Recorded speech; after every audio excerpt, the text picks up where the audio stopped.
Oh, all right. Let's get the chat room operational. There we are. Excuse me. Oh, the allergies. They're going nuts.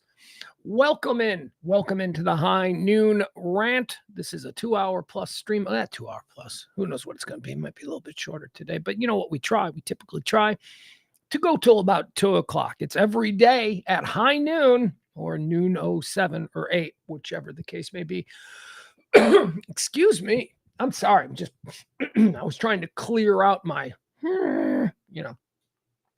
what is this show? Well, it's a daily rundown of all the hot topics, headlines, current events, trends, whatever it is that people are talking about. We come on the air at 12 o'clock and I try and give you a full little rundown of the whole day, everything you need to know. I don't want people coming up to you going, "Did you hear about?" And then you have to go, "No, tell me," because then, that sucks.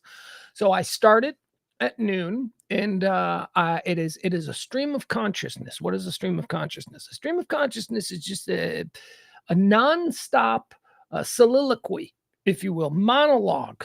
Okay, that is just whatever is in my head at the time. I'm just going to say it. We don't take breaks. We don't do commercials. We don't have traffic, weather, none of that stuff. It is just 2 hours of jam-packed current events commentary, and that's about it. My goodness. We'll get over it. We will get better. Okay, now, as we like to always say at the start of this show is run by your gratuities. So thank you so much to everybody who has tipped the show this month. Your tips do ensure that we will continue on to the next month. So there you have it. Excuse me. I have this bad... It's like I have this drip from my sinuses that is going in, and it's really, really bugging me. The person who tips the most during the show gets we'll call it an honor. Why not? Gets the honor of being the executive producer for the next day's show. And today we have two, with one of them coming in just before the show. Ladies and gentlemen, today's show executive produced by April, who's just Merry Christmas to you, April. My God, April is a regular. And of course, Jeff. Jeff, thank you so much. Appreciate it. Merry Christmas to all you guys. All right, there you go. If you are so inclined over the course of the show that you want to support this kind of talk radio, and what do I mean by that? Well, I'll tell you. Non-divisive, non-political, current events driven talk radio that isn't dependent, or the way I put it out there isn't dependent on how we vote or what color, whatever. It's not that. This is just fence line talk, the kind of thing you might say to your neighbor in the driveway while you're both pulling out your garbage cans, whatever. Non-confrontational. I mean, I'm pretty confrontational, but we're not going to deliberately try and divide us here. We're just going to talk about the world, and we're not going to get any of the nonsense. So if you're ready, let's start. How do we do the show? How do we start? Good question. We break the show up into 4 quarters. The first quarter is something I call erstwhile on this day. That's basically just this day in history. We look at it and we go through the things that I think are interesting, that maybe have shaped our perception of what this day is. Then quarter 2, we go into birthdays, people, notable quotables, people born on this day. Really, I just go, hey, this person was born on this day. Do we think they're cool? And we talk about whether or not we think they're cool or not, or we just give a little bit of a backstory on who they are. Then quarter 3, we do the Morans, or the Deads, whatever you want to call it. These are the people who died on this day. We talk about them. Excuse me. And this is the fun part with the people who died on this day. We go through their life's resume and we decide whether or not they're going to heaven or hell. Pretty good. I know. I like that. That's fun. We get to sit in judgment of others. That brings us to quarter 4. Quarter 4 is the bulk of the show. It is the rundown of all the day's events that are shaping what today will be remembered for. So if you're with me, let's get started. It is the High Noon Rant. I am Pugs Moran, and it is... I don't have the page open. Oh, my God. I'm sorry. Here I was getting ready to go off, and we're doing the morning show over on 97.1 The Freak. Me and Sybil. And E and Lacey. I'm just scattered. I didn't have everything prepared. All right, it's the High Noon Rant for the 22nd day of the 12th month, year of our Lord, 2023. December 22nd is the 356th day of the year. That means how many? 9. Inside 10 days until New Year's Eve. So get those New Year's Eve plans started.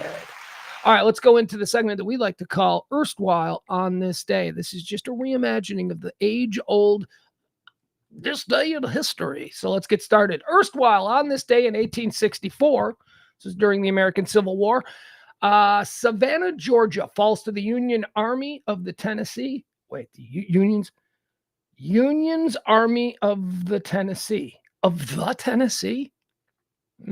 General Sherman.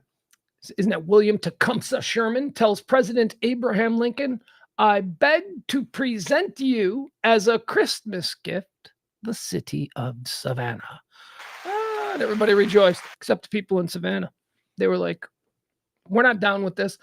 Erstwhile, on this day, 1894, we talk about this a lot. This is when it started, the Dreyfus Affair. This is the affair. This is how Julia Louis Dreyfus and her family got all their money. This is one of their ancestors. The Dreyfus Affair was a huge scandal in France. It was an anti-Semitic scandal. Alfred Dreyfus was a military officer who was accused of spying for the Germans.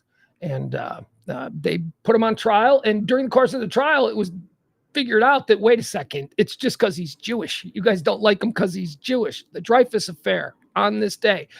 It began in France when Alfred Dreyfus is wrongfully convicted of treason. They convicted him of treason, and then like the whole country was like, wait a second, because we didn't have Twitter, so it took a little bit longer. So he spent a little time in prison, but there was a popular outcry among the people of France, like this was a railroad. This guy did not, and he would then be, well, his genetics are sort of responsible for JLD, who I love, Julia Louis Dreyfus. On this day, erstwhile, 1944, during World War II, the Battle of the Bulge. Oh, I love this story. This is, I'm Mr. World War II now. I'm watching nothing but World War II documentaries on Netflix. This is a cool one. Okay, so this is the story of General Anthony McAuliffe. Yesterday, I was talking, I can't believe I didn't mention McAuliffe. Yesterday, we were talking about Patton, and I was talking about he's so overrated, you guys. You guys, Patton is only Patton in the eyes of the average American male. Yeah, Patton's the greatest general. Not even close. Not even close to being the greatest general. They made a movie about Patton. So, because Patton was interesting, because there was stuff that would make good fodder for a film about Patton, but he wasn't like a great general. As a matter of fact, he was a sideline general. He was used as a dupe to fool the Germans into thinking that D-Day was going to occur at Calais when it was actually occurring at Normandy. They've made a fake army and told the world that Patton was in charge of the fake army, known as Patton's. What was it? The Patton something First Army fake for whatever it is. I don't care. Anthony McAuliffe is a dude that we ought to be talking about, General McAuliffe, but nobody knows him because there's never been a movie about him. Anthony McAuliffe was in charge of the American forces during the Battle of the Bulge. Battle of the Bulge took place in the town of Bastogne in Belgium. The German army had encircled the American and Allied forces, and it was not looking good. It was like they're about to be slaughtered. They were in the wrong place at the wrong time, and now they're encircled by Germans. And Anthony McAuliffe, General McAuliffe, was in charge of this. The Germans called a ceasefire on the battle, and they sent a couple of majors. They sent officers. They sent with a couple of enlisted men with a white flag to come and talk to Anthony McAuliffe. And when the Germans got to him, they said to him, look, I think you can see what's happening here. We have the high ground. You're completely encircled, and we're about to wipe this town off the map. We're going to kill every citizen in this town. We're going to kill every Allied soldier in this town. You've got 2 hours to give up. You've got 2 hours to lay down your weapons and surrender, or else we are going to just completely decimate all of you. And famously, Anthony McAuliffe, General McAuliffe, went back to it. They said, you have 2 hours for your decision. And then they went back, and he went back to his tent, and he got around with his officers. And apparently his reaction to that was, F off, like that was his reaction, F off. But he didn't use profanity because he was a very pious guy. So he famously sent back a typed out message to the German command, a message that simply said nuts with a big exclamation point. Now, what happened after that is why he's such a brilliant general. Yes, that is a funny little response, but anybody, you would think, what, he's going to have the entire town slaughtered? No, see, he understood that what the Germans were saying there may have been a bit of a bluff, because what he understood was that their supply lines were cut off. So the Germans who were encircling Bastogne, they didn't have a whole lot of ammunition, and they weren't going to just lay waste to this town and use up all of their ammunition, because then they'd be out. And they knew that the American Allied forces who had just come ashore or who were invading Europe at that point, they would be there soon to act as reinforcements. So that they never did anything. The Germans just got the response from General McAuliffe, which was basically F off. They got the response from him, and they didn't do anything. He called their bluff because he understood about the supply lines. He called their bluff, and they couldn't do anything. And in the meantime, American forces showed up and bailed out McAuliffe. And McAuliffe, by the way, at the time that he did this, he wasn't a full-bird general. He was actually just filling in for the general who was in charge of them, who was gone. But after this, they made him a full-blown general. That was on this day in 1944. See, it's a guy, they didn't make a movie about General Anthony McAuliffe, but he is absolutely deserving. That guy he knew what he did. He knew what he was doing.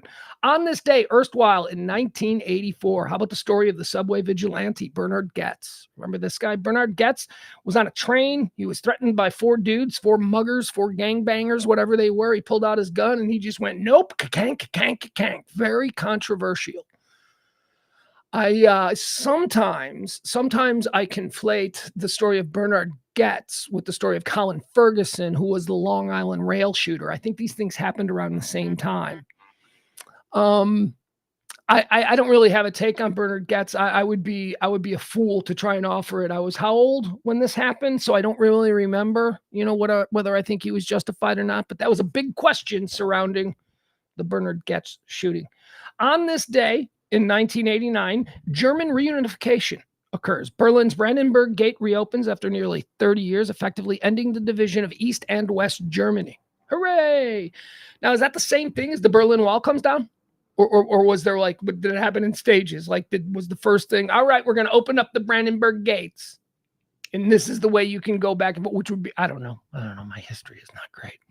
On this day in 2001, remember this guy? Richard Reed. Does that name, Dick Reed, that name mean anything to you? He was the shoe bomber. Remember the shoe bomber?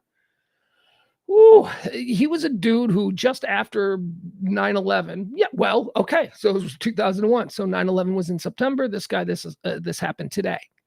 Richard Reed was on an airplane, and at some point while the plane was in flight, he took off his shoe and tried to light it on fire. He was subdued, and then they found out that there was, was he the shoe bomber or the underwear bomber? Wasn't there an underwear bomber too? I don't know. I'm not entirely sure. Guys, my voice is totally going. Can you tell? Well, maybe you can't, but I just noticed when I tried to say something, there was nothing there. I'm doing too much talking. Hold on a second.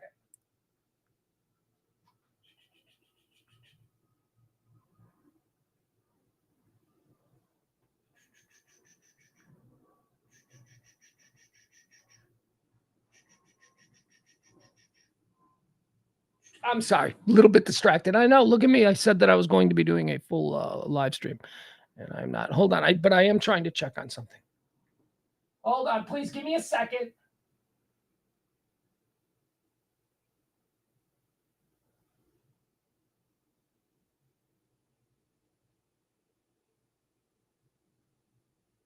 Oh, God. All right. Sorry. All right. Now let's get back to it. Where were we? Erstwhile on this day, Richard Reed, the shoe bomber, American Airlines Flight 63. On this day in 2010, the repeal of Don't Ask, Don't Tell occurs. Again, this was that thing where halfway is no way, in my opinion. They were like, yeah, you can be gay in the military. Yeah, just don't be obvious about it. It's like, come on, so stupid. Who cares? Who cares what your sexual orientation is? Why is that so? What business is that of yours? On this day in 2018, the 2018 through 2019 United States federal government shutdown occurs, the longest shutdown of the U.S. federal government in history. I don't even remember that. I got to be honest with you. I think I kind of remember something about that, but there you have it. So that occurred. All right, folks, that's quarter one in the books. Let's move quickly into quarter two. They say it's their birthday. All right, let's go. My voice is paying the price. Who do we got in there? We got some new people in the chat room. Bradman Media Unlimited. All right. Yeah, good night, Lacey. Go to bed. I'm All right, let's keep going. Here we go. Let's move into the birthdays. These are people celebrating a birthday today. Let's run through them really quick. Happy birthday, born on this day, 1912. Lady Bird Johnson. She built a hell of a lake down there in Austin. Born on this day in 1915. Barbara Billingsley. She was Beaver Cleaver's mom. She was kind of hot. Go ahead, look at her. She's kind of hot. Born on this day in 1917, Gene Rayburn. Gene Rayburn used to be the host of the Match Game, and he's living proof of my theory that, there was a time when if you wanted to be on TV and stuff, if you were just standing near a camera when it was operational, you could get put on TV, because Gene Rayburn is one of the weirdest looking human beings ever, and he was a major TV star. Hey, good for him. I'm all for weird looking people having success. Born on this day in 1945. Couldn't believe this. 1945 she was born. Happy birthday, Diane Sawyer. I mean, I guess I haven't seen her recently, but it seems to me that if she was born in 1945, then she's hot straight into her late 60s, right? I mean, Diane Sawyer has been pretty good looking, pretty steady for about 30, 40 years, at least the entire time. I mean, and she was one of those, it's like she's getting older, but she's still hot. On this day, born 1948, one of my favorite rock stars of all time, Rick Nielsen. Rick Nielsen, lead guitarist, heart and beating soul of Cheap Trick, the Pride of Rockford. Born on this day in 1949, a couple of twins who, all right, this is a weird story. So it's Maurice and Robin Gibbs' birthday. Maurice and Robin Gibbs. Wait, who was Maurice? Who was Maurice Gibb? Hold on, I got to make sure. Let me see.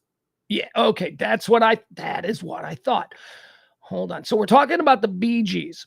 So the Bee Gees were three brothers, Barry Gibb, Maurice Gibb, and Robin Gibb.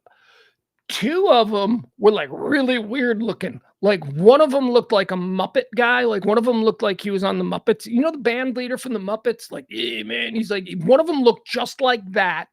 And then the other one looked like a sickly newborn bird. That was Robin. It looked appropriately named. He was named Robin. He looked like a sickly little bird. So you had the twins, Maurice and Robin, who were like so just off, something odd about. And then their brother, Barry, who was like super handsome. And their other brother, Andy, super handsome. How is it that the twins... Moving on. Happy birthday, born on this day in 1949, the great punter, quarterback, guy who played, I think he still had the record for like oldest dude ever to play in the NFL. Happy birthday, Ray Guy. Ray Guy. Born on this day in 1949. Born on this day in 1960, Luther Campbell. That dude got any money? Luther Campbell. Two Live Crew. Remember Two Live Crew? Luther Campbell was like the lead singer, and I wonder if he's got any money. If I'm Luther Campbell, there's got to be a way for me to make at least six figures a year off having been Luther Campbell in 1993. Whether we're talking about grocery store openings or whatever. I mean, there's got to be a radio. He could have gone into radio. Luther Campbell could have done 20 years, or I don't know. He must have money. Luther Campbell of Two Live Crew, born on this day in 1960. Born on this day in 1962, Ralph Fiennes. Yeah, no, not Rafe. Stop it. Rafe Fiennes. The dude's name is Ralph. It's spelled Ralph. In every other context throughout time, that has been pronounced Ralph. But somehow, with this pretentious D-bag, it's Rafe. Rafe Fiennes, born on this day in 1962. Born on this day in 1991, how about a shout out to one of my kids' favorite performers, DaBaby. DaBaby was born on this day in 1991. Born on this day in 1993, Meghan Trainor. I don't know who she is, but I know she's famous. That's going to do it. Quarter two is in the books. They say it's their birthday. Dead people. So the voice is going, but the voice isn't going because of, I don't think the voice is going because of all the talking. I think the voice is going because of the weird sleep schedule the last 3 days and the combination of whatever this allergy thing is that I'm. All right, let's talk about the people who have died. This is where we take the people who have passed on, we look at their life's resume, and we decide, are they in heaven or hell? Here we go. Dead on this day in 1979, Daryl F. Zanuck. Who's Daryl F. Zanuck? Daryl F. Zanuck is one of the most influential and powerful people in the history of Hollywood. He was the head of 20th Century Fox, I believe that was his company. And he is absolutely in hell because, I mean, casting couch and all of that stuff. And besides, the movie executive from that era, not a good guy. None of those guys are good guys. Dead on this day in 2002. Preemptively, we're going to put this person in heaven. And now I'm going to tell you why. All right, so this, we talked about Rick Nielsen. It's his birthday. Happy birthday, Rick Nielsen of Cheap Trick. I said Rick Nielsen, one of my favorite rock stars. This is my favorite rock star. This is my favorite rock star of all time. I love absolutely everything about him. He died on this day in 2002, and it was a shock to many of us. Ladies and gentlemen, today we put him in heaven. Joel Strummer of The Clash. Joe Strummer passed away on this day. Clash, best rock band of all time? I think so. I think so. I mean, I don't think they have the body of work to compete with Led Zeppelin or the Rolling Stones, but pound for pound, if you were to say, give me 3 rock songs and judge it like that, because they weren't around very long. But Joe Strummer, man. Joe Strummer had such a big brain. Well, he was also a bit antisocial. He called BS on everything. The Clash. Joe Strummer. The world lost a real dude on this day in 2002. On this day in 2014, the world lost Joe Cocker. That's right, Joe Cocker, English singer and songwriter, born 1944. I don't know what Joe Cocker? Wonder Years theme, right? No, we know him from. Isn't he a guy who just had a whole bunch of hits off of Beatle covers, right? Wasn't that his deal for a while? Didn't he just do Beatle covers? I don't know, maybe not. Belushi played him on Saturday Night Live. Did a really popular Joe Cocker impression. Joe Cocker was, at least in the way that Belushi portrayed him on TV, seemed like kind of a drug addict or a drunk or something. Let's go ahead and put Joe Cocker in hell. I don't know why, but he's a rock star and he probably did some things. That's my whole point. Guys, that's it. Quarter 1, quarter 2, and quarter 3 are in the books. Now we move on to quarter 4, which is all of the hot topics, current events, headlines, trends, whatever it is that people are talking about today. We're going to cover it right now. All right, there you go. Byron Granger. Byron's got Joe Cocker. You Can Leave Your Hat On. Beatles song. He's got Feeling All Right. Beatles. Those aren't Beatles songs, but still. See, he did a bunch of Beatles songs. He did a bunch of them, and not just A Little Help from My Friends. He did. I'm okay. All right.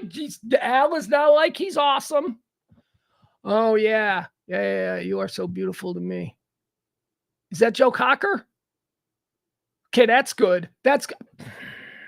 He's still going to hell because he's a rock star and he wants to be there. And I don't think they serve booze in heaven. So, okay.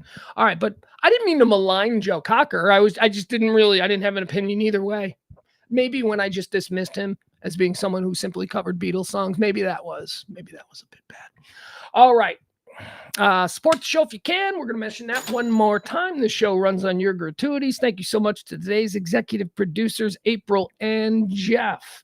Big tipper of today, if there is one, and there may not be because it's Christmas, and I get it. Everybody's counting pennies, and that's fine. I love you, and we'll still be here. But if you are so inclined, we'll leave that up for a little bit. Israel is trending number 1. Israel is trending number 1. Couple of reasons. The United Nations, they have voted on a truce or a ceasefire, but it's great. So now that's on paper, and a bunch of people in New York City said this is what they should do over there. We'll see if they do. The big news that caught my attention out of there is that it has now been confirmed that Hamas has killed its first American hostage, a dude from New York. Gadi Haggai has been confirmed as the first American killed by Hamas. He was taken hostage back there on the 7th. His wife is still being held. There is no information regarding, the current situation with his wife. But there you have it. So first American has been confirmed as being killed by Hamas. So we have skin in the game, as they say. Inflation is making big news today. Why? Well, because apparently it's doing better than it had been. The Federal Reserve is winning its fight over inflation. Guys, you know how when they put these end of month numbers out, I always warn you, don't just ignore them. If they're about the stock market, that stuff doesn't mean anything to us, the regular working people of this country. What we care about are gas prices. What we care about is interest rates. What we care about is how much does milk, and in my case, 2 liters of soda cost at the grocery store. And the only way that we can really gauge whether or not things are getting better or worse is by those prices that we engage with on a week-to-week basis. We can see if they're going up or going down. That's how we're affected by a bad economy. Well, this one maybe we do listen to, because this doesn't have to do with that. This has absolutely everything to do with how we shop and things that we buy. The Federal Reserve is winning its fight over inflation, boosting American spirits and offering greater resistance than the U.S. economy has seen. The U.S. economy can avoid a recession while bringing prices under control. I don't know what that means. The Personal Consumption Expenditures Price Index. Oh, look at this, guys. Let's get all excited. It fell by 0.1% in November. That's from the previous month. It's the first decline in this weird stat since all of this inflation nonsense began back in April of 2020, 3 years ago. So it's the first time that the prices overall, I guess, have been coming down here in the United States. We'll see how that leads. All right, now we don't do politics on this story. We don't on this show. I'm not interested in who you voted for. I don't even give a shit who you think should be president. Not my bag. Take that somewhere else. We do like gossip though. Ooh, and we like, that kind of stuff. So this story I saw, this was interesting. This came out of People magazine. What's going on with Trump and Melania? Ooh. Now I know people have been talking about that for a long time. Are they breaking up? No. Well, here's what happened. So Trump went to a function, and his plus one wasn't Melania, but it was his hot lawbot girlfriend, or whatever she is. I don't know. Maybe not a girlfriend, unless maybe they got one of them cool relationships I was talking about this morning on 97.1 The Freak. No, you know that Alina Hababa. I don't know what her name is. She's so hot. She's on TV. I mean, I know why they put her on TV. She's Trump's lawyer, and she's super hot. She's super bad at law, but man, does she look good. Apparently he's going around with her. She was his plus one at something. I don't know what that means. But people, it means nothing. It doesn't mean anything. It means Melania didn't want to go. That's what it means. She is hot, but she's not as hot as Melania. She might be younger, though. That might be something that he's in. He might be like, time to get younger at the position. Anyway, that's what people are buzzing about. So let's follow that story and see where it leads. Biden and weed is also trending. Biden today is going to, let's get this right. He's going to issue pardons for certain marijuana offenses. Maybe he already did that. I don't know. I know he's going to sign it, and then it goes into effect on January 1st. Let me give you the details on this. Biden issues pardons for certain marijuana offenses. Well, what do you mean certain? Let's find out, shall we? President Joe Biden, not my president. People start yelling that. Shut up. It's a statement of fact. He's the president. Deal with it. There's another election coming. You'll get another crack at it. President Joe Biden issued a proclamation to pardon certain marijuana offenses on Friday, building on broader action he took last year for thousands of people convicted of possession under federal law. The new pardons target, quote, additional offenses of simple possession and use of marijuana. Biden said in a statement, the proclamation includes offenses related to use and possession on certain federal lands, provisions that weren't covered by the 2022 proclamation. So getting high in Yellowstone, right? That's what it is. I got arrested the Rangers caught me getting high in Yellowstone Park. And because it was on federal land, now it's a federal charge. So that's what this is for. This is for people who got busted getting high at national parks. I don't know. That's what I'm thinking. It's probably mostly concerning. But this is important. This is an important issue. This is not a disposable issue. Everybody that's in power from this point forward should be moving to expunging the records of people whose lives who have been irreparably damaged by these draconian marijuana laws that we've had hanging over us for the past 50, 60 years. I mean, there are people who cannot get jobs. For some, it's too late. Because why? Because they've got a criminal thing. Why? Because 3 times in their life between 17 and 22, they got caught with a joint. 3 strikes, life in prison. You know, there are cases like that. And I know that those cases have, for the most part, long since been rectified. States have pardoned those people. The 3 strikes you're out guys who got caught with weed 3 times and now are looking at life in prison. Those have mostly been rectified, but not everywhere. I mean, there are still people in jail. So every time one of these opportunities comes up, we have to applaud it. And we have to say, thank you. Thank you. And this is not guys who were caught with a garage with 18,000 tons of weed. Okay. This is not that. These are just people who, because of draconian laws, you know, got caught with a joint 3 times and now they're in prison for the rest of their lives or whatever. Oh, in this one specifically, this is about people who got caught on federal land. All right, moving on. People get high. Imagine if every time, never mind. Let's move on. I do apologize for racing today, but like I said, I got this whole thing going and I'm pumped up because this isn't like a normal noon show for me. It feels like it's 6, 7 o'clock at night. UFO in Air Force One. Did you see this? You know, I love my UFO stories. Okay. So this picture was taken, Air Force One was flying and apparently there's some object in the sky. This has gotten pretty widespread and mainstream, news coverage. This isn't just something you have to go to like 4chan for or something like that. So here, let me pull up this picture. This was, I don't know when this was, yesterday. UFO caught on camera hovering over Air Force One at LAX during Joe Biden's fundraising trip to Los Angeles. What are the details? Airplane enthusiasts filmed the UFO in the skies over LAX on December 10th. The object was described as a white or silver sphere seen hovering near the presidential jet. Eyewitnesses spotted an LAPD helicopter circling the bizarre stationary object. All right, let's see here. President Joe Biden's December visit to Tinseltown for a campaign fundraiser caused a hullabaloo. Okay, we don't need to react. All right, here we go. Let's just look at the picture, right? Let me see. Give me the gallery. Let's do the full gallery. All right, here we go. All right, so here's the picture of Air Force One in the sky. It's going to be hard to see because, all right, so here is, yep, okay. So here is Air Force One in the sky. Not this. This is an escort fighter, okay? There's always escort jets up with Air Force One. All right, so there's that. We see that.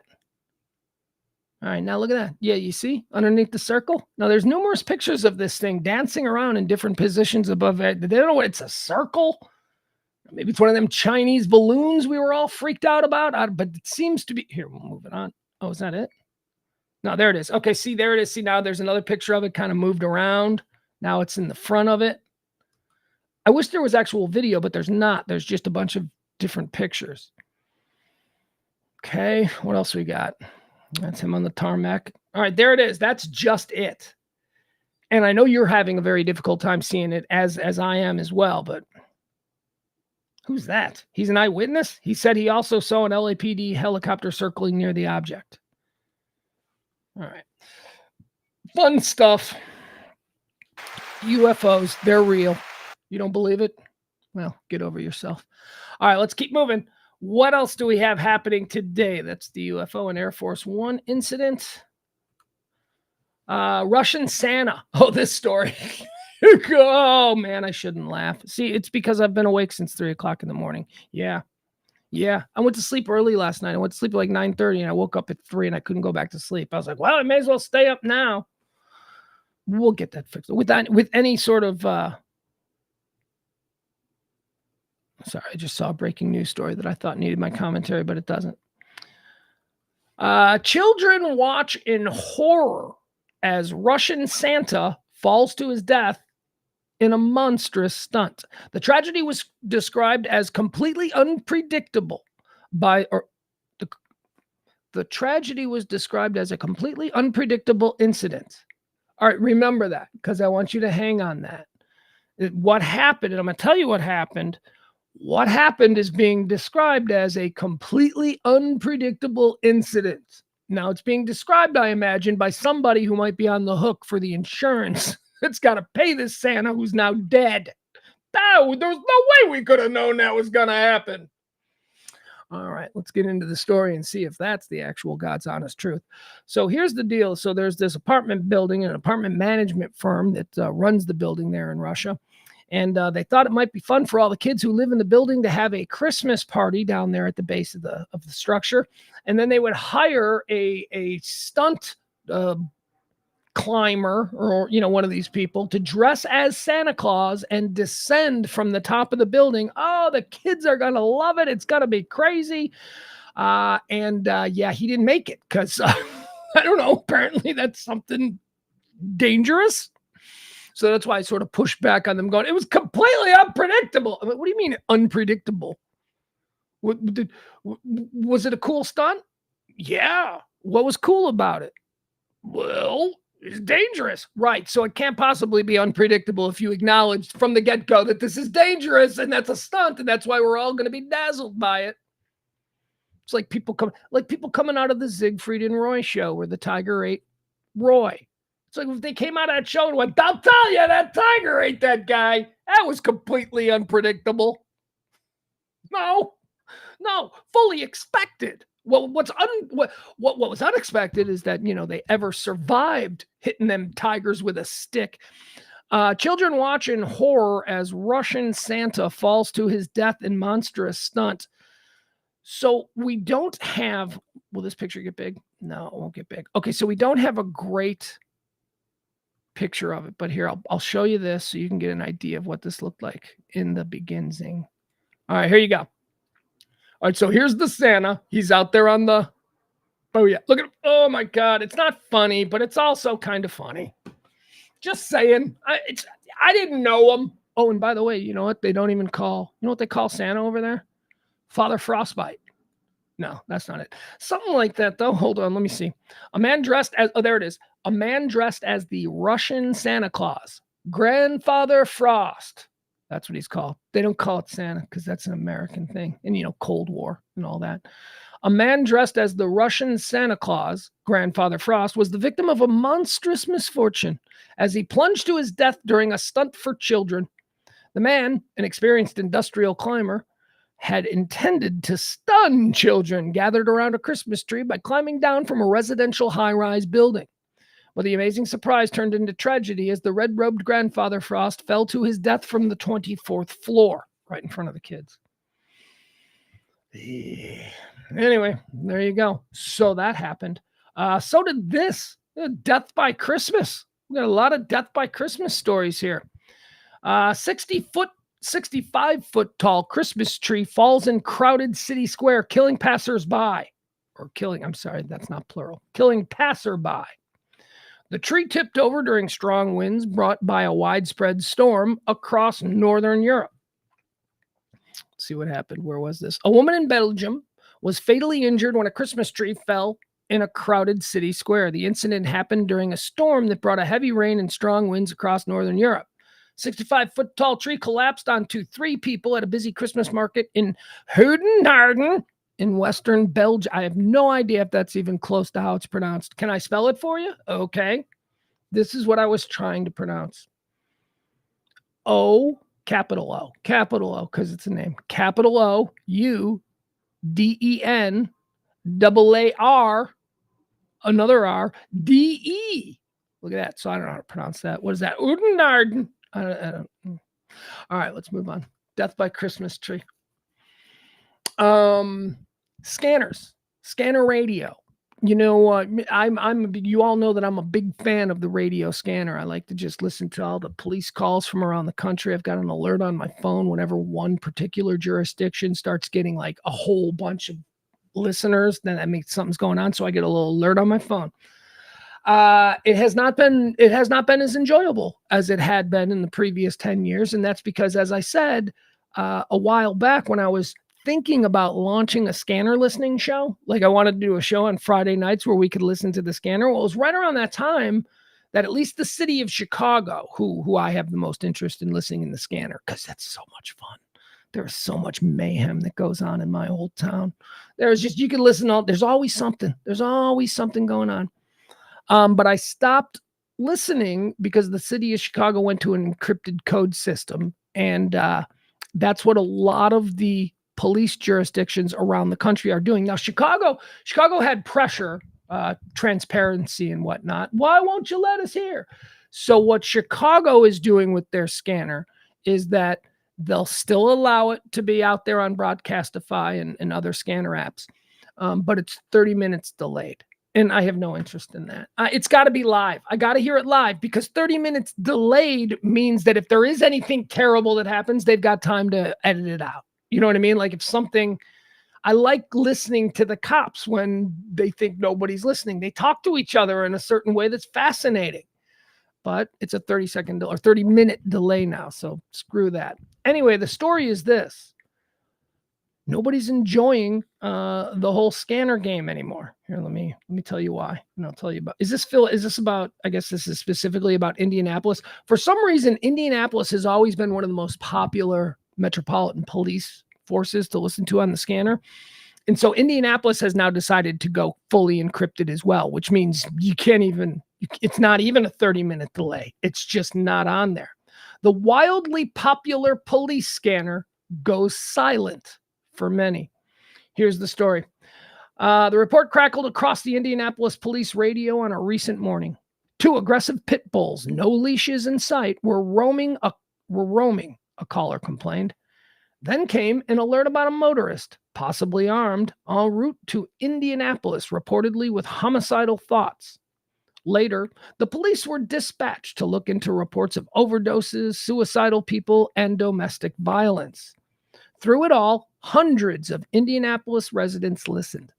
Once accessible to a relatively small number of emergency radio enthusiasts who invested in hardware and developed technical expertise, emergency dispatch channels have garnered huge audiences in recent years as websites and apps made tuning in as easy as turning on the television.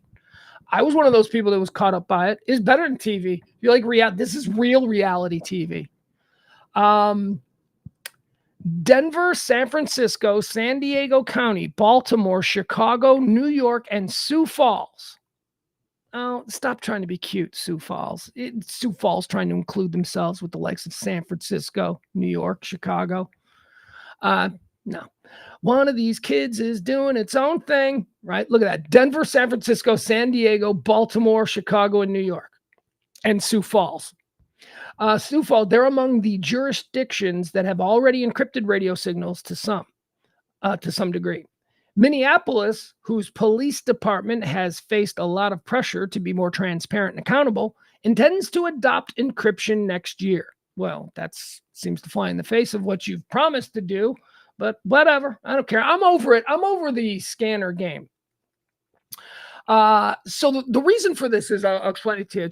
I'll just read it. Law enforcement officials say that they long saw value in allowing a small number of civilians, journalists covering breaking news among them, to hear their communications. So you get that? So law enforcement officials long saw value in letting some people listening in.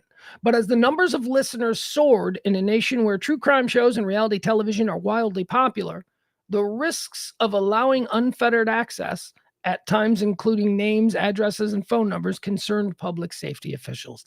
That is some BS. It is not about cops going over the scanner and giving people's personal information. I have never heard that. I've never heard anyone's personal information. I've never, these calls come from 911, okay? They're not like cops. I don't know if you know this, but when you get a ticket and the cop runs your plate and does all your information, he's doing that on a computer. He's not calling the dispatcher and going, hey, I got this. No, so that's not a thing. I've never heard that, but they're saying it's a reason. It's a reason that we don't think this is good, because what if the cops say the name of somebody? That's not true. The reason that they don't want it is because they don't want people looking over their shoulder. And I totally understand that. It doesn't please me because I enjoyed looking over their shoulder. But yeah, the police scanner game, it's not fun anymore. The only way you can really enjoy it now is that you have to go out and buy all kinds of really expensive equipment and descramblers and all of that nonsense. What else do we have here? Oh, here's a fun one. This is something that we've been noticing. It started with Winnie the Pooh. I think it was Winnie the Pooh last year. Mickey Mouse on January 1st of this year, okay? So January, just like a week away or so. Oh, come on, for crying out loud. Why isn't this working? Okay. There we go. Mickey Mouse on January 1st of this year is going to fall into the public domain. Well, probably the most commercially successful, recognizable, and iconic image of American culture, Mickey Mouse. Maybe Ronald McDonald. No, Mickey Mouse is falling into the public domain. Now, what does that mean? That means Disney doesn't own him anymore. That means you can do whatever you want with the image and likeness of Mickey Mouse. Why? Because every year on January 1st, it's known as Public Domain Day, and it's when things that reach a certain age by law fall into the public domain, which means people can use it for their own, they can profit off it. This is a good example of this is, do you remember last year, the Winnie the Pooh movie? Winnie the Pooh, Blood and Honey. They made a Winnie the Pooh movie that was a slasher flick. The Winnie the Pooh people didn't make the Winnie the Pooh movie that was a slasher flick. The Winnie the Pooh people are probably very protective over the image of their brand. No, it's because Winnie the Pooh last year fell into the public domain. And somebody made a movie where Winnie the Pooh was an axe murderer in the woods. That's the same kind of thing we can look forward to with Mickey Mouse. We're going to start seeing Mickey Mouse portrayed in a way we have never seen it before. Because in the past, if you dared to do anything with Mickey, Disney would come after you with the full might and force of all of their wealth and power. You were cooked. Not anymore. January 1st, you can do whatever you want with Mickey Mouse. Okay, let's see. What else do we have here? Guys, we're almost out of the show. I know. I'm going fast. I'm sorry. Help me out here. It's been I need a nap. I'm so tired. We're not almost out of show. I mean, we got more show, but I'm already on the third of 5 pages. All right, we got another list here. Let's go through this list. Now, you're probably going to say, Pugs, didn't you do this list 2 days ago? No, this is a different list. We're going to see a whole bunch of these different lists parsed in all different ways. And it's because the crime statistics were released. So the other day, we did a list of the most violent cities in America, right? So this was the FBI crime statistics for the year were released. So we saw a story about the most violent cities in America. What was number one? Detroit or something. Detroit, and then Little Rock was in there too. And I was impressed because typically St. Louis is one of the most always like murder capital, all that kind of stuff. It's always St. Louis, although we never hear that. We always hear it's Chicago, although Chicago's never even in the top 20 of any of these lists. But okay, whatever. Moving on. So that was the list of the most violent cities in America. Now, this is being put out by The Hill. This list is most dangerous. Now, what is the difference between most violent and most dangerous? Well, apparently this list not only combines violent crime, but also cost per capita of that crime. So these cities are where these crimes occur, but also they're really expensive. It includes things like property damage, car accident, mayhem, that sort of thing. So here you go. These are called the most dangerous cities in America. These cities and towns are most dangerous in the U.S., according to this study. While violent crime has dropped to pre-pandemic levels nationwide, the FBI announced changes weren't the same across the board. The crime rates remained elevated in dozens of cities around the country. Here we go. Hold on. Where's the numbers? Okay, so here we go. So this is broken down by large and small cities, right? So remember, the word here is dangerous. The other day we learned about violent. This is dangerous. So let me give you is this going to be 10? No, they'll do 15. All right, number 15, we'll run through these quick. It's Atlanta, Georgia is the 15th most dangerous. Philadelphia, Pennsylvania, 14. San Bernardino, California, 13. Oakland, California, 12. Pueblo, Colorado, 11. That's interesting because remember, Pueblo, Colorado was highly ranked in the other list too. So Pueblo, Colorado is both dangerous and violent. Number 10 is Kansas City, Missouri. Number 9 is Milwaukee, Wisconsin. Number 8 most dangerous city in America is Cleveland, Ohio. The number 7 most dangerous city in America is Little Rock, Arkansas. Now, this is interesting, right? Because Little Rock, Arkansas was the number 2 most violent city in America on the list that we did from the FBI crime stats. So Little Rock, Arkansas is number 7 most dangerous. Remember, the most dangerous also includes property cost. And it's number 2 most violent. Stay out of Little Rock. Cost per capita per person, $7,781 per person in Little Rock, Arkansas for violent crime or dangerous crime. Number 6 is Baltimore, Maryland. Yeah, I watched The Wire. I get that. Number 5 is Memphis, Tennessee. Yeah, Memphis is a pretty rough town. Number 4 is Detroit, Michigan, which I believe is number 1 most violent, right? So this is, again, these are the most dangerous. And the difference is violent means painful death, like, somebody's attacking you physically. This one, dangerous, this means crime, somebody burns your house down, somebody drives their, I don't know what it is. But it involves money. Okay, so here we are. Number 4, Detroit, most dangerous big city in America. Number 3, most dangerous big city in America. Here we go on the list. I was shocked that it wasn't in the top 3 of the most violent cities in America because for years it had been. Well, here it is. Number 3 most dangerous city in America, St. Louis, Missouri.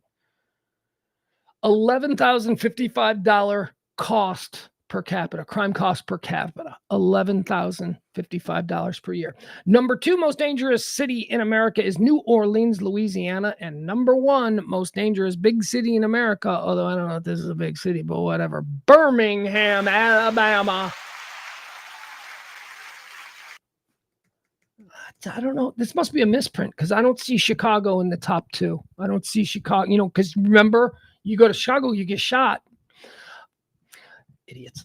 Let's go with the most dangerous small towns. This is interesting. We'll run through the list just as quickly. Number 15, Flint Township, Michigan. 14, Riviera Beach, Florida. 13, Atlantic City, New Jersey. That's a small town?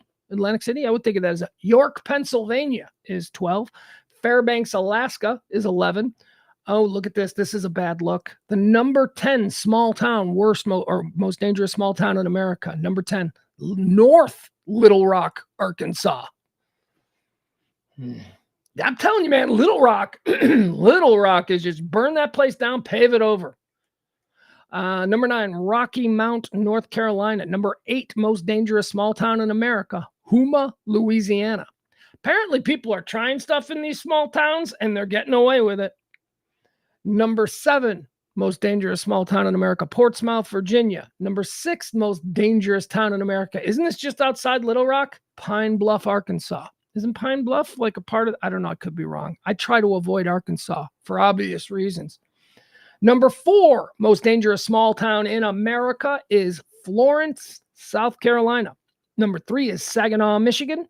Number 2 is Petersburg, Virginia. And number 1, most dangerous small town in America with a crime cost per capita of $8,902, Monroe, Louisiana. There you go. All right. We live in dangerous times. At least now we know where to avoid. All right, moving on. What else do we have? All right. Well, this is kind of interesting. Worst songs, the worst songs of 2023. Should we go through them? You want to see what I haven't looked at this yet, but I knew it was interesting. I'm like, oh, that could be interesting. So I added it to the list here, but let's go through these. Let's see what's going on here. All right. The worst songs of 2023. I got to be honest. I'm probably not going to know any of them. I'm not really good. See, I've never heard of this song before, but apparently it's a song. And I hope this isn't. All right. Who put this list out? Oh God, it's Variety. I mean, I have no doubt that it's terrible, but I'm suspect of the placement in this list. It seems, again, no doubt that it is terrible, but actually, can we listen to these? Well, what happens if I click on it? They're going to give me a commercial, or I'll just go to... All right, never mind. It doesn't matter. Number 10, worst song of 2023, according to Variety, aka known as the Industry Bible, is I Won't Back Down by Lara Trump. Is that a song? Why would you even include that's not a song that people know. When you make a list of like the worst songs of 2023, they should all be songs that are hits. They should all be songs that we've heard. You go, yeah, I don't like that song. But Laura, that's what I mean. See what I mean? It seems a bit activist. It seems a bit like they went out of their way to put her in there. And I don't care either way. I'm just saying, ugh, stop it. I might bail on this list if it starts to take on crazy biased political vibes. Number 11, Meghan Trainor. Isn't she a birthday girl today? Didn't we say it was her birthday? Mother. Meghan Trainor has a song called Mother. Are you familiar with this? Anybody? Mother. Did she cover that Danzig song?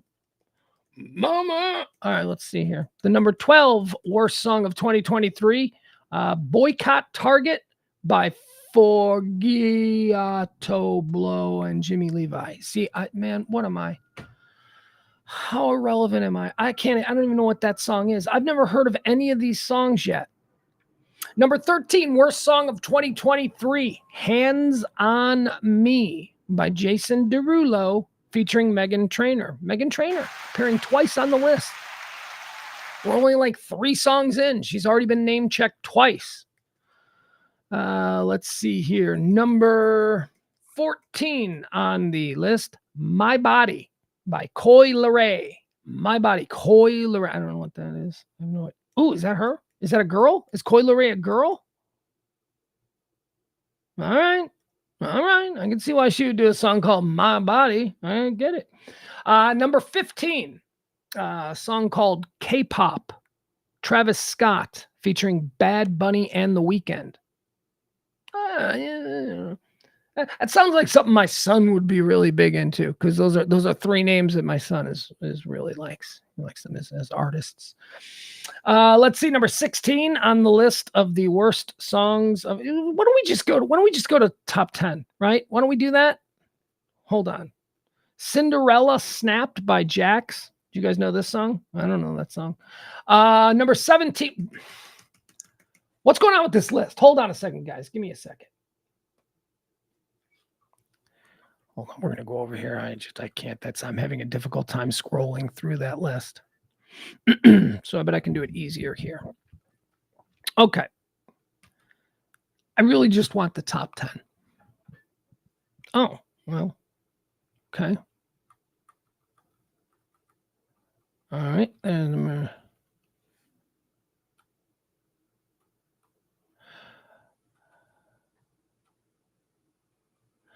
guys, I was going the wrong way. I started out with Laura Trump, who, by the way, is really hot. Laura Trump was number 10. Okay. And then I went down to all of these. I'm sorry. I wasted everybody's time because I'm exhausted. Number 10, the number 10 song, the worst song of 2023 is Lara Trump's Won't Back Down. I Won't Back Down. Number 9 on the list of worst songs of 2023. Drake makes the list. Drake, Search and Rescue. Don't know that song. Number 8 on the list of the worst songs of 2023. And boy, oh boy, did the right turn on this guy? I mean, he really disappeared. He was something, and then he went on a podcast and he said some things, and the people that thought that he was all about them learned that he ain't all about anybody but himself and the people that he cares about. He is in the middle, as I always said, was completely abandoned by the people who had ushered him to a top spot this summer. Song of the summer, they said. Number 8, worst song of 2023, according to Variety. Rich Men North of Richmond, Oliver Anthony. Seriously, he got abandoned real quick. Yeah, well, you know. And then the left hated him because he called people fat in the song. They were so triggered by that. And then the right hated him because he said that he wasn't a Trump supporter. And then suddenly it all went. Wah, wah. Number 7, worst songs of 2023. Vulgar by Sam Smith and Madonna. I missed that one. No idea if that was a song. Number 6, worst song of 2023, Mind Your Business. Will I Am and Britney Spears. I could see how that would be awful. Number 5 on the list of the worst songs of 2023, Money by Roger Waters. This must be a rework of Money by Pink Floyd, which Roger Waters was a founding member of. Did he re-release Money? Did he make it a parody song? Why on earth would this? Why on earth would a song that is recognizably no, not even that. Not even this song is universally beloved. Money, Pink Floyd. This is not a bad song. This is a song that you're like, yeah, man, that's a good classic song. So why in 2023 would Roger Waters' version of Money, a re-release of Money, why in 2023 would suddenly it be the 5th worst song of 2023? Is it because Roger Waters has some political opinions that people don't like? So now suddenly Pink Floyd song Money. What did he do? Did he turn it into a polka? What? I mean, he could. Now I got to see if this is all right. Hold on. Let me hear some of this. This one I got to listen to. I'm sorry, but this one has piqued my interest. All right. All right. Number 5 worst song, Roger Waters, Money.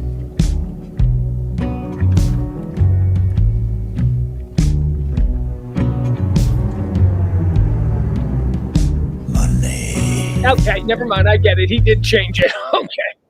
All right. Never mind. I stand corrected. So I get that now, right? I get it. He did. He changed it. He changed it up. It wasn't just a political thing. See, we investigated. I went off half-cocked, assuming something, and now I learned, no, it's actually probably just because he changed up the song.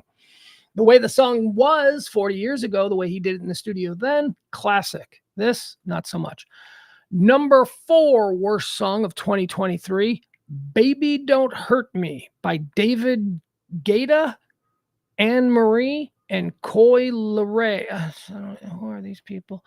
So is this the Baby Don't Hurt Me? Is this the old, I don't even remember who that was.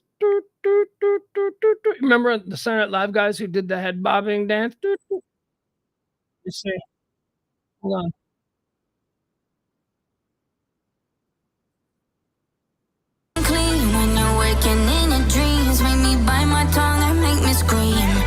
See, I got everything that you need. Ain't nobody gonna do it like me. We are burning at a high degree.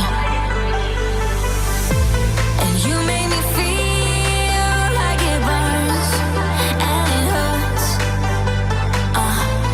Baby, this part of the rush.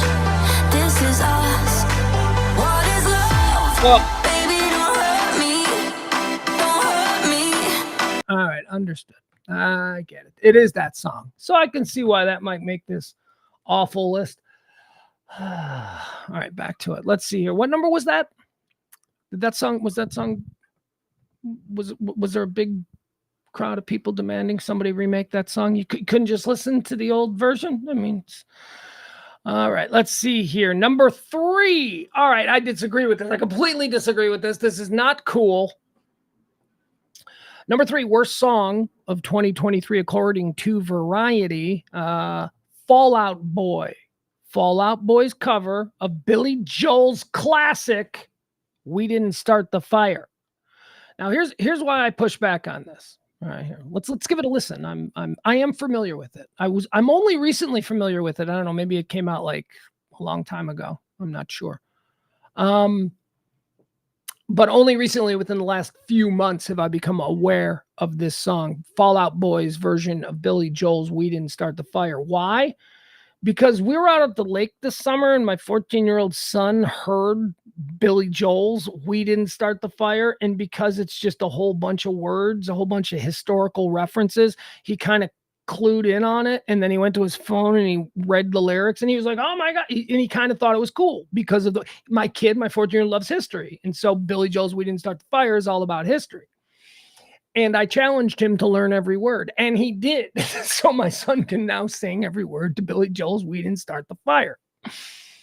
Probably won't get laid until after college, but he's got this skill in his back pocket.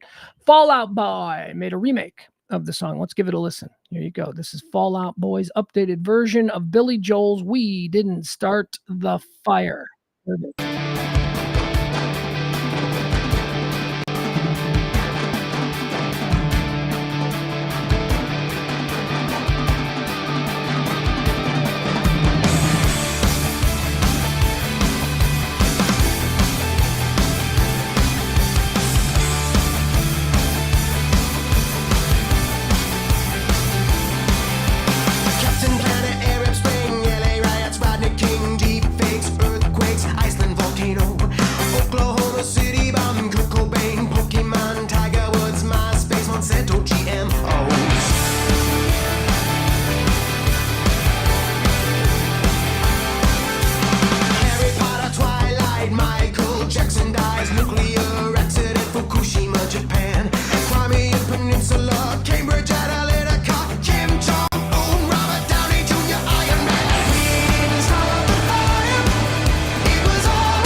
Yeah, we got it. All right. It's cool. I mean, I've heard it. I guess I never really investigated the lyrics, so that's interesting. I'll go back and see what he's talking about there. The Fallout by look. Hey, I'll go out on a limb and say that they're the best skater punk band from the northern suburbs of Chicago, but that's about as much credit as I'll give them. I mean, I'm a bigger Bowling for Soup fan than I am of Fall Out Boy. I do. I think they're kind of the same band, and because Bowling for Soup is from here, I like them better. Anyway, moving on. That's not a terrible song, Fall Out Boy. I think Fall Out. They're a bunch of rich kids, but they're from like Winnetka or something. They're a bunch of rich kids from like a rich Chicago suburb or something. I don't know. So I've got a bit of a problem with it. You know how I feel about rich kids. How about number 2, Vultures by Kanye West and Ty Dolla $igns featuring Bump J. I don't know. Oh, this is the song where Kanye has the lyric, "How am I anti-Semitic? I just F the Jewish bitch." Okay, I get it. I'm just not really into Kanye. I don't even need to hear that song. Number 1, here you have it. Yeah, maybe there is some political leanings to this, although this is a dumb song. It's just a stupid, unnecessary song, but whatever. It placated the fragile egos of a bunch of Neanderthals. So number 1, I guess I'll kind of agree with it. Number 1, try that in a small town. Jason Aldean. Shut the fuck up. You know what? Small towns are like some of the most dangerous places in America, bro. I don't know what the hell you're talking about. You see that list I just gave you? Birmingham. They're calling it a big town, but they're saying, I think you meant places like Birmingham, right?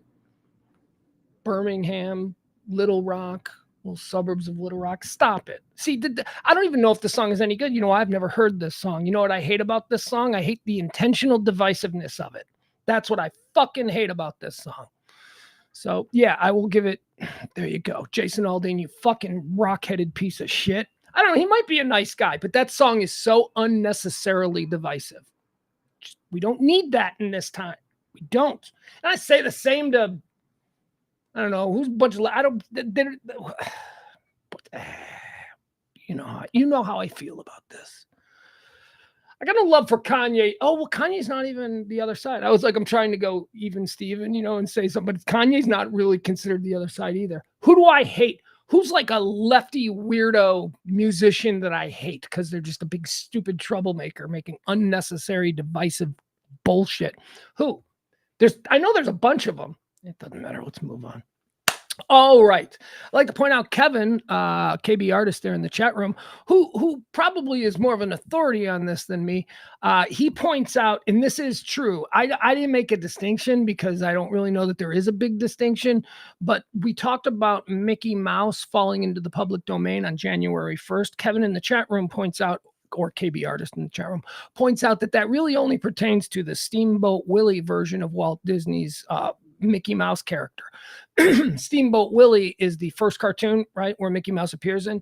He's the black and white guy who's like, they're like pumping something. I don't know what it is, but I've seen it and you've seen it. But yeah, I don't really make a distinction there, but I guess there is a distinction between that version of Mickey and the other. Still, we're gonna see Steamboat Willie participating in orgies. That's the kind of thing we're gonna see, because Mickey Mouse or at least the Steamboat Willie version, has fallen into the public domain as of January 1st. Let's see, what else do we have? Guys, we're basically out. We're basically out of show. Although there is here this. We'll click on this. Wait. Hold on. Is this a story?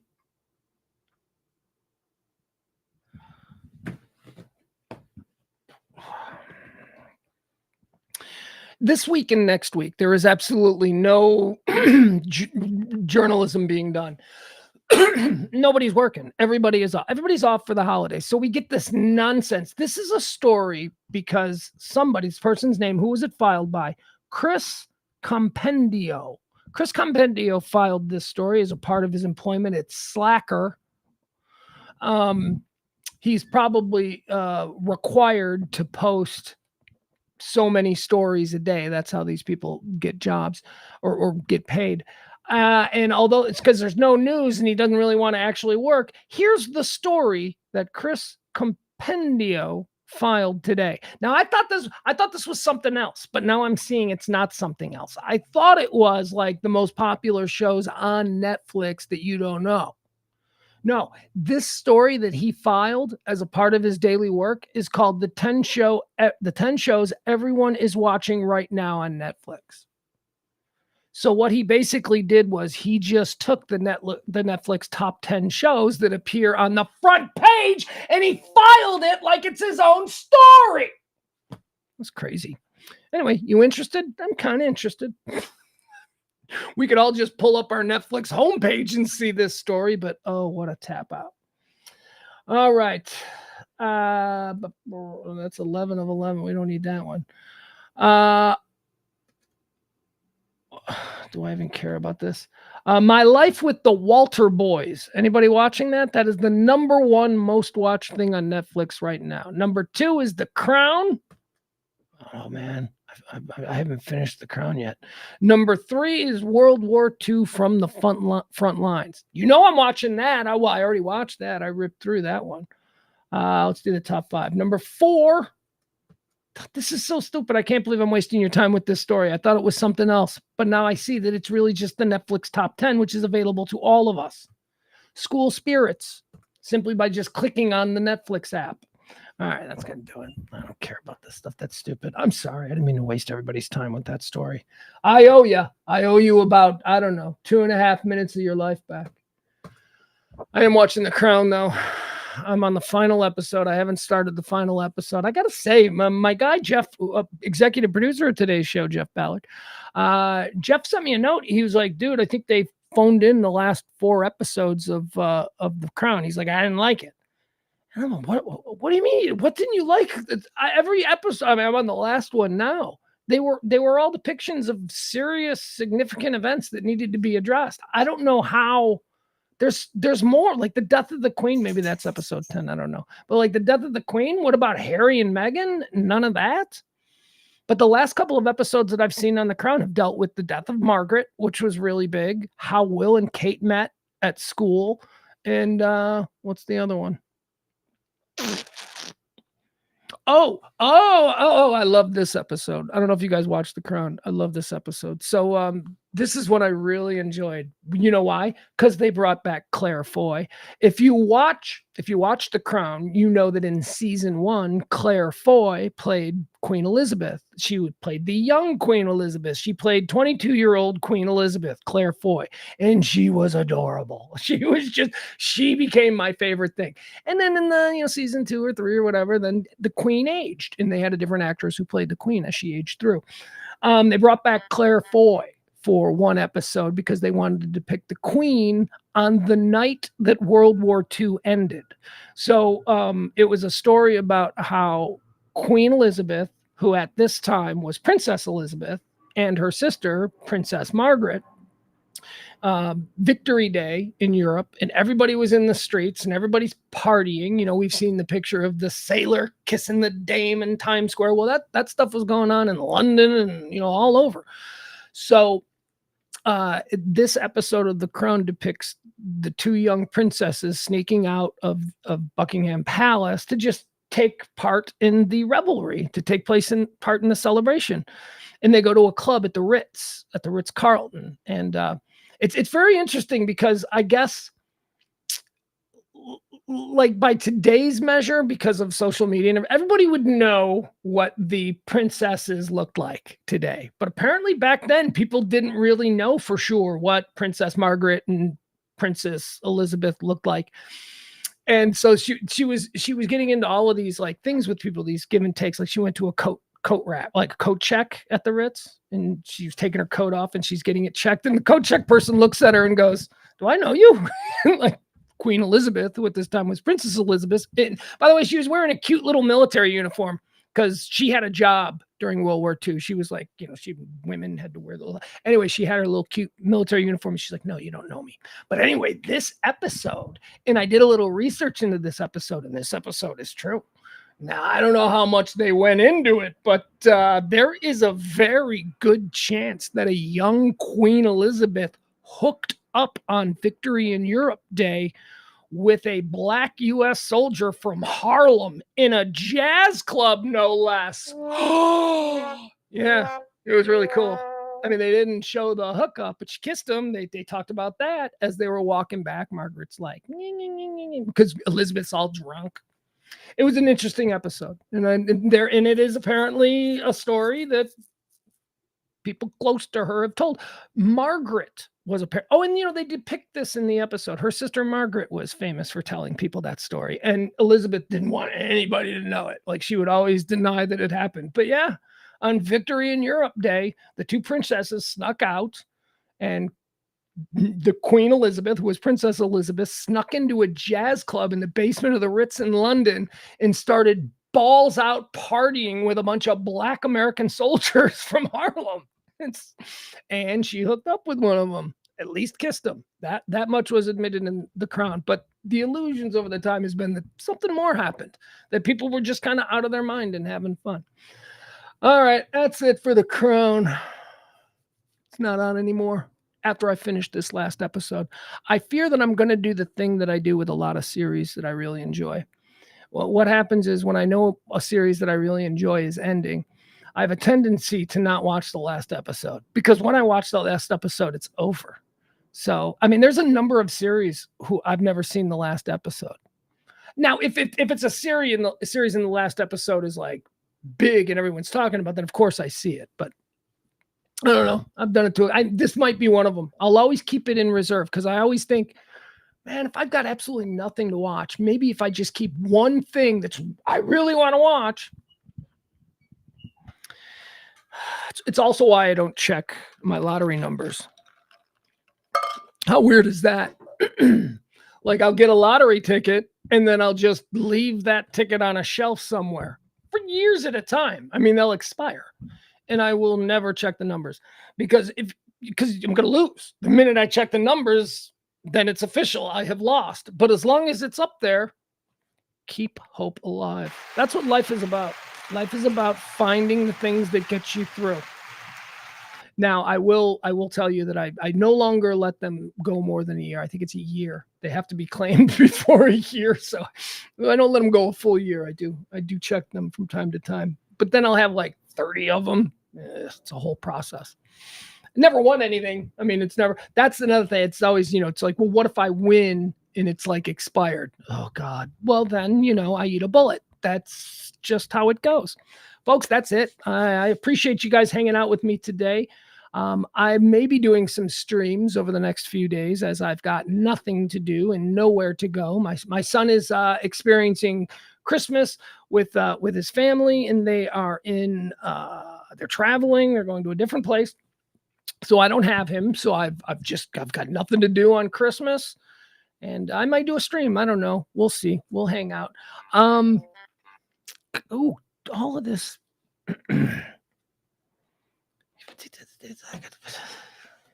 Why am I included in a group text when everyone in the group text knows that I'm streaming right now? That's crazy. Merry Christmas to you, April. Merry Christmas to all of you guys. Hi, James. James says, hi, Pugs. Thanks for freaking this week. Oh, man, what a thrill that is. How fun is that? Because I mean, I'm a listener of that station. I'm a fan of that station. Now, I used to work in that business, so I do know a lot of those guys up there on a personal level, like just as colleagues and as people that. But I don't consider, and shouldn't, don't consider myself one of them. But I have to tell you, to be asked by them to come and do this, man, that just makes you feel good. That's like people you hold in high regard. That I didn't ask for this. I didn't campaign to fill in. Just got a call. I just got a call. And the support from the people there, the support from my friends there, and new friends.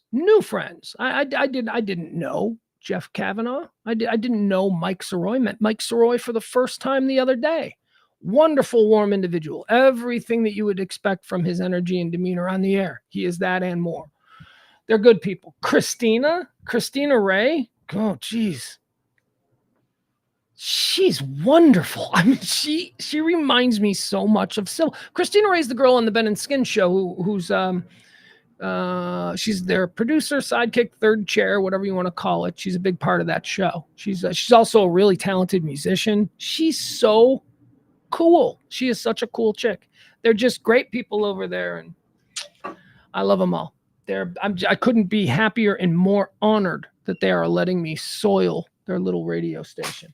All right, we're going to end this one more time. If you want to support the show, drop a tip. Sure would appreciate it. That's how this show runs. We do it every month. This is going into year 3, right? Aren't we close to 2.5 years, 3 years heading into now? Or we're in 3rd year. Yeah. Been doing this every day for 3 years because of you, the fine people. All right. Have a great weekend. We are going to... Nothing. I got nothing else. Oh, again. Don't know what's happening with the Radio Misfits 9:00 stream. Might change that in some way. Might do something different there. Got some ideas. In the new year, we will let you know. We may have some news concerning James Parker that we're going to share. So that's coming up. James Parker, my partner there on the Radio Misfits show, Monday through Thursday at 9:00. Although not anymore. So why did I promote it? Why? Because I'm tired. All right, guys. We'll see you next week. We will do, although I am still filling in on the Freak next week, we are also going to be doing the noon show. Okay? I love you guys. I'm going to go take a nap for a couple hours and try and have a normal life for the next few days. I appreciate you. Merry Christmas. Sincerely. I mean, how close are we, right, folks? How we hang out every single day in the chat room. I want you guys to have a wonderful experience over the next few days. I want you to hug your family. I want you to tell people you haven't seen in a while how much you appreciate them. I want you to embody the Christmas spirit. Don't be an asshole. There's no reason to be an asshole. Love you guys. Merry Christmas.